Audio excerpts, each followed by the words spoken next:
Assalamualaikum warahmatullahi wabarakatuh. Di sini kami dari kelompok 10 kelas 4C mata kuliah metodologi penelitian yang diampu oleh Ibu Ika Dian Rahmawati SPD MPD. Berikut anggota dari kelompok 10 yaitu yang pertama Salwa Zata Sabrina dengan NIM akhir 123. Yang kedua Maria Ulfa dengan NIM akhir 126. Dan yang ketiga Elastika Amalia Putri dengan NIM akhir 156. Di video ini kami akan membahas tentang perencanaan penelitian yang terdiri dari 7 subbahasa. Yang pertama, menetapkan studi pendahuluan. 2. Menetapkan tujuan pembelajaran. 3. Menetapkan lokasi penelitian. 4. Menentukan kecukupan subjek penelitian. 5. Menetapkan kecukupan dana penelitian. 6. Menetapkan kecukupan waktu penelitian. 7. Menetapkan validator atau ahli atau praktisi penelitian. Yang pertama mengenai menetapkan studi pendahuluan. Studi pendahuluan merupakan modal dasar dalam menemukan data pendukung dan masalah atau gap yang akan dapat dijadikan latar belakang masalah dalam penelitian. Studi pendahuluan juga dapat dijadikan acuan dalam menemukan literatur pendukung dan kajian penelitian yang telah dilakukan oleh peneliti terdahulu. Di dalam studi pendahuluan, mungkin peneliti mengetahui dan menemukan hal-hal yang relevan dengan masalahnya, sehingga memperkuat keinginan untuk meneliti.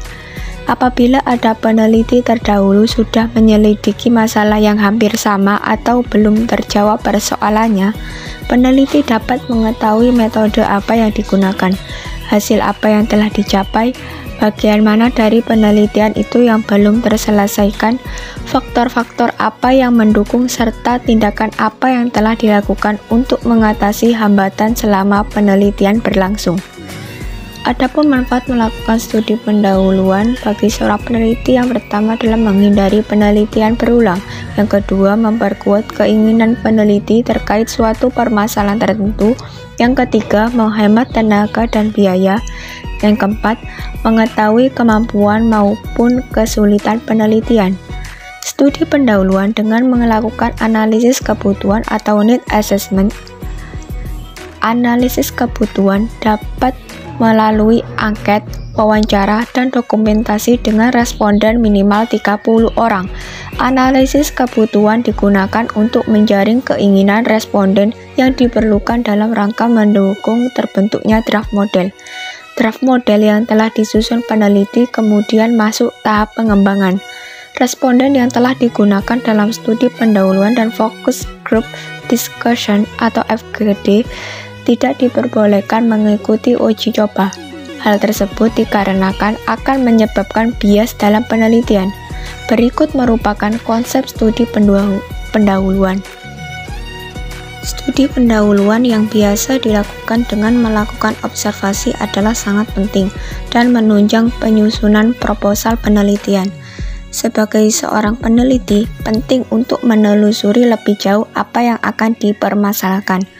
Profesor Dr. Wirnarno Surahmat menyebutkan tentang studi pendahuluan ini dengan eksploratoris sebagai 2 langkah, dan perbedaan antara langkah pertama dengan langkah kedua ini adalah penemuan dan pengalaman. Memilih masalah adalah mendalami masalah itu, sehingga harus dilakukan secara lebih sistematis. Begitu banyak manfaat studi pendahuluan dalam penelitian, maka terdapat beberapa hal yang harus dilakukan oleh peneliti pada saat melakukan studi pendahuluan. 1. Mempersiapkan instrumen berupa lembar observasi atau perangkat studi pendahuluan. 2. Melakukan koordinasi terlebih dahulu dengan instansi, institusi, responden yang akan diteliti. 3. Memastikan lokasi studi pendahuluan. 4. Memastikan perangkat pendukung studi pendahuluan, kamera, recorder, transportasi, akomodasi. Selanjutnya yaitu menetapkan tujuan penelitian. Tujuan penelitian yang telah disusun dalam proposal penelitian akan dicapai melalui pelaksanaan penelitian di lapangan. Tujuan penelitian harus ada benang emasnya dengan masalah, hasil, dan kesimpulan. Tujuan penelitian merupakan bagian dari rencana penelitian secara keseluruhan dan tujuan tersebut harus dirumuskan dengan jelas dan spesifik. Tujuan harus jelas karena seluruh aktivitas dan tahapan-tahapan penelitian yang lain seperti penentuan sampel, penyusunan instrumen, teknik pengumpulan data, pengolahan data, dan sebagainya bertitik tolak dari tujuan tersebut. Seluruh tahapan-tahapan aktivitas dalam penelitian akan dilakukan dengan maksud untuk menjawab atau memenuhi tujuan tersebut. Jika tujuan tidak dirumuskan dengan jelas, maka seluruh prosedur yang tercermin dalam tahapan-tahapan tersebut menjadi akan tidak jelas dan tidak berguna. Titik tujuan juga harus spesifik agar penelitian terfokus pada ruang lingkup masalah yang hendak diteliti. Jika tujuan spesifik, maka berbagai aktivitas yang tidak relevan yang dapat menghabiskan waktu, tenaga, dan dana dapat dihindari. Jika tujuan tidak spesifik, selain pemborosan energi, maka hal yang paling penting dari penelitian itu sendiri, yakni masalah penelitian, tidak akan terjawab dengan baik. Selanjutnya yaitu menetapkan lokasi penelitian. Lokasi penelitian merupakan tempat di mana sebuah penelitian dilakukan. Lokasi penelitian dapat memberikan keterangan nyata dan relevansi dari hasil penelitian. Dalam sebuah penelitian, menentukan lokasi adalah suatu hal yang penting. Lokasi penelitian akan membingkai keterjangkauan penelitian. Penentuan lokasi penelitian harus didasarkan pada pertimbangan yang logis atau ilmiah. Pemilihan lokasi penelitian sebaiknya dilakukan jauh-jauh hari sebelum penelitian tersebut berlangsung. Selain itu, peneliti juga harus mengungkapkan alasan logis mengapa peneliti tersebut memilih lokasi untuk dijadikan sebagai tempat penelitiannya, seperti alasan bahwa objek peneliti hanya ada di lokasi penelitian tersebut. Keterjangkauan lokasi penelitian merupakan faktor penunjang keberhasilan dalam penelitian. Peneliti menentukan lokasi penelitian dengan mempertimbangkan beberapa kriteria. Kriteria tersebut adalah sebagai berikut. 1. Mudah dalam akses jalan. 2. Mudah dalam akses komunikasi. 3. Mudah ditemukan atau dikenali. 4. Memiliki keberagaman yang sama dengan lokasi penelitian uji coba perorangan, kelompok, dan terbatas. Selanjutnya yaitu menetapkan kecukupan subjek penelitian.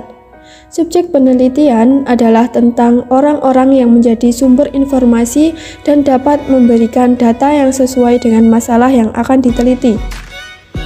Menurut Ari Kunto Suharsimi tahun 2009, subjek penelitian adalah benda, hal atau orang, tempat, data untuk variabel penelitian melekat, dan apa yang sedang dipermasalahkan. Salah satu cara agar penelitian bisa berjalan dan dapat memperoleh hasil yang maksimal yaitu dengan menentukan subjek. Berikut ini adalah cara menentukan subjek dalam penelitian. A. Subjek penelitian masih memiliki kaitan dan masih melakukan aktivitas seperti yang akan diteliti. B. Subjek peneliti memiliki waktu yang cukup untuk memberikan informasi. C. Harus menambahkan informasi apa adanya. D. Subjek peneliti dituntut untuk bisa memahami apa yang akan dilakukan dan bisa menghayati peran tanpa dibuat-buat. E. Subjek peneliti harus merasa asing dengan peneliti sehingga apa yang diutarakan sebagai informasi lebih apa adanya. Kecukupan subjek penelitian ditentukan oleh peneliti dengan melakukan observasi di lapangan. Menetapkan kecukupan dana penelitian. Dana menjadi faktor pendukung terselesainya penelitian. Peneliti harus cermat dalam mengatur dan menyesuaikan tema penelitian dengan kebutuhan dana yang diperlukan. Peneliti menentukan estimasi dana yang akan diperlukan dalam penelitiannya. Adapun dana penelitian digunakan dalam kegiatan seperti pada tabel.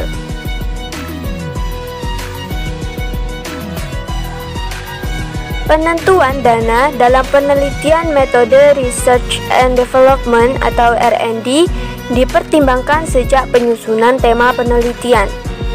Contoh, pada saat peneliti mengambil tema penelitian tentang pengembangan model manajemen pelatihan IPA terpadu, maka penulis menentukan alokasi dana sebagai berikut. Yang pertama, dana akomodasi pelatihan peserta. Yang kedua, dana pelatih. Yang ketiga, dana tempat pelatihan. Yang keempat, dana validator atau pakar ataupun ahli.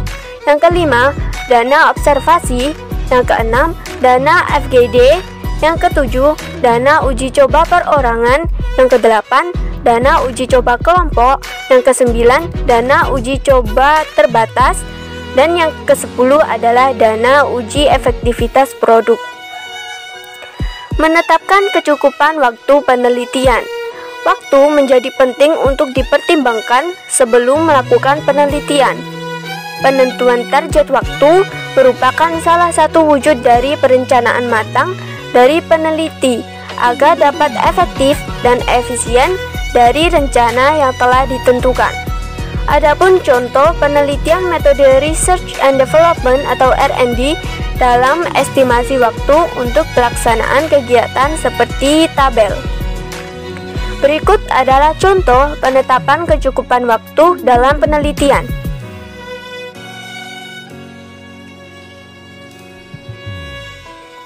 Tabel di atas adalah contoh pada saat penulis mengambil tema penelitian tentang pengembangan model manajemen pelatihan IPA terpadu.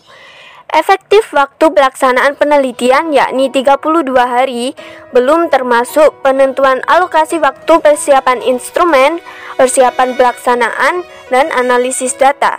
Jadi, contoh penentuan waktu di atas dapat menjadi dasar untuk peneliti yang melakukan penelitian metode Research and Development atau R&D. Menetapkan validator atau ahli atau praktisi. Validator atau ahli atau praktisi diperlukan pada saat FGD dan validasi dari draft produk penelitian yang dihasilkan.